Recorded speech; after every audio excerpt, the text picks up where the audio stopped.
मंडळी, मस्त छान असा पाऊस पडतो आहे आणि असा गरम गरम उकळता चहा आणि चहासोबत कोथिंबीरीचे वडी असेल तर एकदम खतरनाकच बेत होईल का नाही.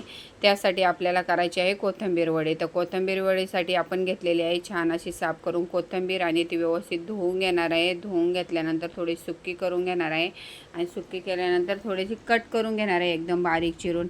आणि चिरलेली कोथिंबीर एका बाउलमध्ये टाकून आपण अर्धा वाटी तांदळाचं पीठ, 1 वाटी बेसन पीठ आणि लसूण मिरचीचा ठेचा, 2 चमचे तीळ आणि चवीपुरते मीठ आणि हळद टाकून आपण मिक्स करून घेणार आहेत. बघू शकता तुम्ही. असं मिक्स केल्यानंतर असे त्याचे गोळे बनवून घ्यायचे आहेत आणि तोपर्यंत आपण इकडं चाळणीत पाणी ठेवून वाफ येण्यासाठी ठेवलेलं आहे. तर नंतर आपण त्या वड्या त्यात ठेवून घेणार आहे आणि नंतर थोडेसे वरतून थोडेसे तीळ टाकणार आहेत आणि 10-15 मिनटं आपण छान असं शिजवून घेणार आहे.